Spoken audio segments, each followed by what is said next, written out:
Hi my fellow IBDers, today is day 5 in the IBD Awareness Week, and today I'm going to be talking about my colonoscopy that I had today and let you know how that went. I can honestly say that this one went different from the previous 2 that I've already had, and I think one of the contributing factors to why that was because the colonoscopy was in the afternoon at noon, and typically the other 2 I had were in the morning. So I think that's definitely a difference right there. Um, I ended up having the prep went well. Like I ended up doing 8 glasses of the 8-ounce cups, and that's what I did for the second one. So this one was the same. Like I kind of like you kind of like know your own body. So like you kind of know when you're like what they call you cleaned out. So my always clean out stage is at 8 cups. So yeah, that was a lot to take in, and the last 2 I think were like the really hardest to take down, but I had to because I want the procedure to go as planned. So I'm gonna tell you guys like this. I woke up around I think 6 or 7 because I only got a few hours of sleep because throughout the whole night I was coming from my bedroom to the toilet, then back to the bed, about in every half hour intervals, and it was very hard to try to get sleep because every time you get comfortable and you lie down, you're like, oh, I gotta get up again, I gotta go run to the toilet because I literally cannot hold it, like it just, when it comes, like I dash for the bathroom. So yeah, there's that, and so this morning I just remember, see this is what I talked about in the previous video when I was talking about emotional toll. This is kind of like where I'm at with it, was like this morning when I woke up extremely nauseous. See, like I haven't thrown up in like a long time. I give it like, pretty much this whole 2013 year, I think I've only did it like one time.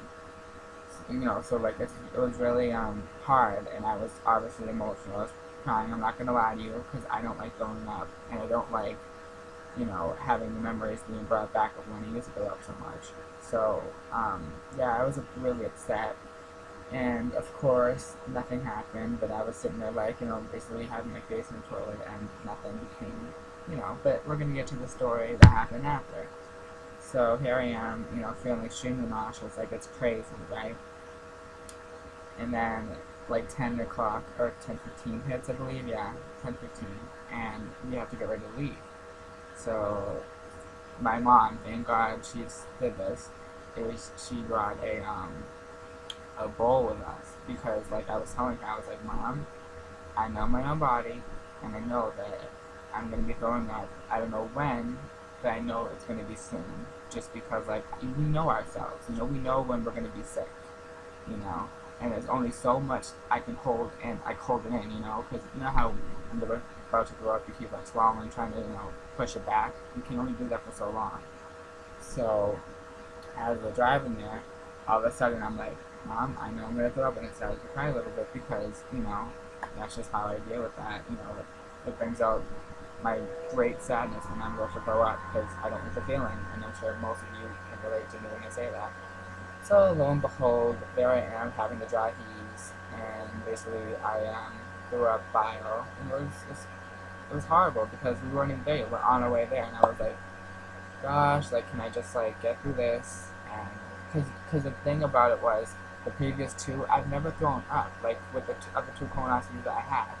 So this one, I think that's why I keep saying to everyone, I'm like, I think this one was like completely different for me because it was afternoon and because I spent more time not being able to eat or drink anything, you know what I'm saying? So, because obviously if I had it in the morning, I wouldn't have to worry because they would have to scope me, and then I would get out at like, 10 o'clock around there normally, and then like I'd be able to eat, but with this one it wasn't obviously the case. I had to wait until 11:20 to be actually, taken in to have my IV done, and that's a whole other story in itself. So like I get to the hospital and stuff, and I always have the worst stuff with nurses. I mean, the second one was he was like a nice nurse, but this one I had today, oh, I wanted it to end so fast. I wanted someone to, switch out. Luckily that happened. But you know, when you have a nurse, you want them to be like sympathetic, and would be the word. Nice, since I'm one of the youngest ones that was actually there. You know, things like that. You know, because you know, for example, the waiting room, right? It was packed, right? And everyone, I kid you not, was way older than I was. Okay, so I was pretty much like the youngest kid there. And normally, like when they see that, they automatically be nice to me. But this woman, no. So like, luckily the only thing that worked today was the IV went in the first time. Because normally I have trouble with that because I was scared because I thought I was dehydrated because you know I was having like lightheadedness. I was just it was bad, you know, like I so badly wanted to like drink it, and you know you get that urge and like I can't do anything about it. So luckily she left, and I have like this other nurse that was like much nicer. You know, she was actually talking to me, wanting to know, get to know who I was and what I was about. Because that's I think that should have happened with the first one. Is she should have tried to make contact with me and try to connect a little bit, since you can see I'm kind of nervous and I was really nauseous. I made sure that I like let them know. And let me tell you, they wrote on my file that they were going to give me Zofran, and I've never had the Zofran, but I've always wanted it. Just because like when I had nausea problems before, I wasn't allowed to take that. So I was like to myself, I bet you the Zofran's gonna work. And what happened after I get into the room, and they give me, the IV and everything, do the drugs with the IV. They gave me the Zofran. I kid you guys not, like I was pretty much, I noticed an instant difference in the way that I felt in there because, I was literally about to upchuck again, and then like I was telling her, I was like, I need something in my system to get rid of this. So that was nice. I just remember this time I was awake, I think, more or less, for it than the other two. Like I was more like I remember the first one I woke up at the end. The second one I was gone the whole time. Like I don't remember anything from the second one. All I do is remember waking up into the recovery room. And then this one, I know I was awake because I saw everything. But it was nice to see. Like I'm one of those people that like I like visuals, and especially concerning my own body. I like to see like what's inside.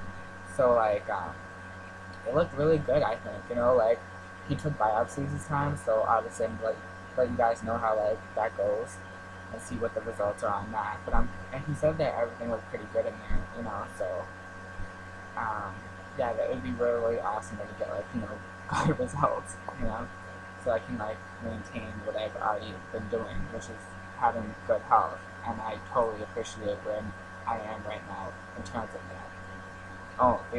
One more tidbit of information. So before I got wheeled into the room, this is the ironic part about today was I was having colonoscopy, right, and I had Crohn's disease, okay, and the woman directly across from me had ulcerative colitis, and she was having colonoscopy. And I was like myself, oh, the irony, we both have IBD, and we're both having colonoscopies on the same day, and we both ordered to the same medication. So I thought that was just like so weird and a coincidence, I was like, we're practically almost the same type of patient, both had the IBD issue. So I thought that was a highlight of my day, actually seeing someone like us that was having colonoscopy the same day that I was and actually had IBD. Like that kind of like made me smile in a sense, because I was like, wow, someone, even though I didn't get to exchange words with her, just hearing that she had ulcerative colitis just was like an eye opener for me. I was like, wow, finally I'm seeing someone with our disease. So overall, I have to say that it did go well. I mean, growing up hard, there's nothing really I could do about that. It was very emotionally draining for me, but I got through it, and I ate so much after I got out of there. Let me tell you, I went right out to eat, and I thought I wasn't going to have an appetite, but I did. I had a big appetite. Yeah, so I hope you guys all enjoyed day 5's video. I know it's a little long, but I wanted to tell you my experience today, give you a little background. So have a great day 5, everyone. I love all my fellow IBDers out there, and stay tuned for the other 2 videos. Bye!